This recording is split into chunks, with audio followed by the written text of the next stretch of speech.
వారు ఆనాడు నిర్ణయం తీసుకుంటే కోర్టు కొట్టివేసింది. ఈ మత ప్రాతిపదికన ముస్లింల పేరు మీద బీసీల యొక్క మరి హక్కులు కాలరాయడానికి వీలేదని కోర్టు కొట్టేస్తే ఇవాళ the matter is in court of law, ప్రిజుడిస్గా ఉన్న సుప్రీంకోర్టులో. ఆ రకంగా మరి ఒకవైపు న్యాయస్థానంలో ఇవాళ ప్రశ్నలు, ఆనాడు హైకోర్టు కూడా రాజశేఖర రెడ్డి గారు ప్రవేశపెట్టినటువంటి ఈ యొక్క 4% మదంగా బీసీ ఈ పేరు మీద 14 ముస్లిం కులాలని చెప్పి వారు ప్రతిపాదిస్తే హైకోర్టు కొట్టేసి ఈరోజు మరి కోర్టులో మరి న్యాయస్థానంలో సుప్రీంకోర్టులో కొనసాగుతుంది. ఆ రకంగా మండల్ కమిషనే ఆనాడు స్పష్టంగా 1990లోనే ఎవరైతే 2 కులాలు 2 తెగలు ముస్లింలలో ఎవరైతే ఉన్నాయో దూదే కుల, ఇంకోటి మరి మెహతర్, ఈ 2 కూడా ఆక్యుపేషనల్ ప్రొఫెషన్స్లో తీసుకొని గత అనేక దశాబ్దాలుగా బీసీ బిలో కొనసాగుతూ రిజర్వేషన్లు పొందుతూ ఉంటే అదనంగా రాజశేఖర గారు 14 కులాలు పెట్టి 4%, ఇక కేసీఆర్ గారు తగుదనమ్మా అని చెప్పి 4% ఏంటి, నేను 12% ఇస్తాను అని చెప్పి ఆయన ముస్లింల ప్రాపకం కోసం ఏ రకంగా పోటీ పడుతున్నారు.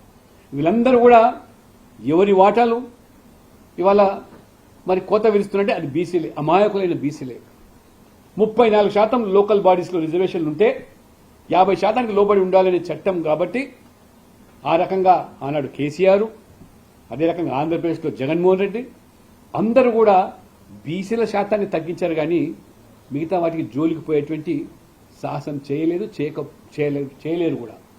అది రాజ్యాంగం కల్పించే హక్కు. 34 నుంచి 23% కుదించారు. ఇంకా రేవంత్ రెడ్డి గారు ఎన్నికల ముందు తగుదనమ్మా అని చెప్పి బీసీల ఓట్లు కావాలి కాబట్టి 23% నుంచి నేను 42% చేస్తా అని చెప్పి ఎగిరెగిరి మరి ప్రచారం చేసినటువంటి రేవంత్ రెడ్డి గారు 6 మాసాల్లోనే దీన్ని చట్ట రూపంలో తీసుకొచ్చి అమలు చేస్తున్న రేవంత్ రెడ్డి గారు ఏడాది అయిపోయింది. ఇప్పుడు లోకల్ బాడీ ఎలక్షన్స్ వస్తున్నాయి కాబట్టి బీసీలు అందరూ కూడా ప్రశ్నిస్తారు కాబట్టి ఏదో మరి తూతూ మంత్రంగా మరి ఈరోజు మీరు ఏదైతే మరి ఈ యొక్క నివేదికను సమర్పించి చేతులు దులుపుకునే ప్రయత్నం చేస్తారో ఖచ్చితంగా బీసీలు తిరగబడతారని చెప్పి హెచ్చరిస్తున్నారు.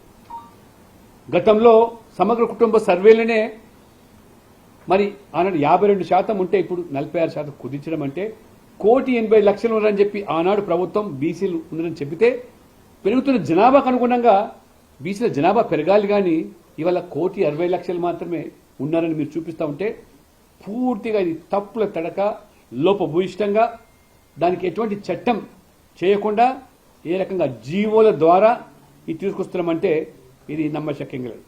పైపెచ్చు 342A ఈ యొక్క చట్టం ప్రకారంగా యాక్ట్ చట్టం చేయాలి. అది చేయకుండా నరేంద్ర మోడీ ప్రభుత్వం ఏదైతే నేషనల్ కమిషన్ బ్యాక్వర్డ్ క్లాస్కి ఏదైతే ఆ రోజు రాజ్యాంగ హోదా కల్పించి బీసీల యొక్క అధికారాలను, హక్కులను కాపాడిందో ఆ 342A 3 యాక్ట్ కింద రాష్ట్రాలకు పూర్తి స్వేచ్ఛనిచ్చారు. ఆయా రాష్ట్రాలు ఆ రాష్ట్రంలో ఉన్నటువంటి బీసీల యొక్క మరి స్థితిగతులను సామాజిక, ఆర్థిక, విద్య, ఉద్యోగ, ఉపాధి పరిగణలోకి తీసుకొని వాళ్ళను బీసీ జాబితా చేర్పించే అవకాశాలు కల్పిస్తే దాన్ని చట్టబద్ధంగా చేయాల్సింది పోయి ఇవాళ ఏ రకంగా మరి మోసం చేస్తున్నారో ఇవాళ ఇది గమనించాం. కాబట్టి ఆనాడు ఇంతకుముందు చెప్పినట్టుగా సోనియా గాంధీ 27%లో 4.5% ముస్లింల కోసం కేటాయిస్తే కోర్టు కొట్టి అంతటితో ఆగలేదు. కాంగ్రెస్ ఎంత దిగజారుడు చర్యలంటే అమాయకులైనటువంటి బీసీలను, ఈవెన్ ఎస్సీ ఎస్టీలను కూడా ఇవాళ జామియా మిలియా విశ్వవిద్యాలయంలో కానివ్వండి, అలీగఢ్ ముస్లిం అనేక సంవత్సరాలుగా ఎస్సీ ఎస్టీ బీసీలకు ఆ విశ్వవిద్యాలయంలో రిజర్వేషన్స్ ఉంటే మైనార్టీ స్టేటస్ ఇచ్చి వాటికి కేవలం ముస్లింల ప్రాపకం కోసం మొత్తం ఎస్సీ ఎస్టీ బీసీలను రిజర్వేషన్లు ఎత్తేశారు. కేవలం 2 విశ్వవిద్యాలయాలు కాదు, ఈ దేశంలో దాదాపు 9,000 ఈ యొక్క విద్యా సంస్థల్లో మొత్తం మైనార్టీ స్టేటస్ పేరు మీద బీసీ ఎస్సీ ఎస్టీల రిజర్వేషన్లు తొలగించిన వైనం ఇది కాంగ్రెస్ నిజ స్వరూపం. రాహుల్ గాంధీ ఏదో లోక్సభలో నేను మాట్లాడుతుంటాడు. రాహుల్ గాంధీ ఒకసారి మీ నాన్నమ్మ, మీ నాన్న, మీ తాత చరిత్ర తెలుసుకుంటే బాగుంటుంది. నెహ్రూ గారు స్వాతంత్రం తర్వాత డాక్టర్ బాబాసాహెబ్ అంబేద్కర్ బీసీల యొక్క ప్రయోజనాల కోసం ప్రత్యేకంగా కమిషన్ ఏర్పాటు చేసి వారికి మరి రిజర్వేషన్లు విద్యా ఉద్యోగాల్లో కల్పించాలని ప్రతిపాదిస్తే ఆ ఒత్తిడి తట్టుకోలేక కాకా కలేకర్ కమిషన్ ఏర్పాటు చేస్తే కాకా కలేకర్ కమిషన్ 1955లో నివేదిక ఇస్తే కనీసం పార్లమెంట్లో దాన్ని చర్చ పెట్టకుండా ఏ రకంగా తొక్కి పెట్టాడో చివరికి అంబేద్కర్ గారు రాజీనామా చేస్తానని చెప్తే దాన్ని ఆ నివేదికను చర్చ పెట్టకుండా బుట్ట దాఖలు చేసి అన్ని రాష్ట్రాల ముఖ్యమంత్రులు లేఖలు రాశాడు. నేను డేట్తో సహా చెప్తాను.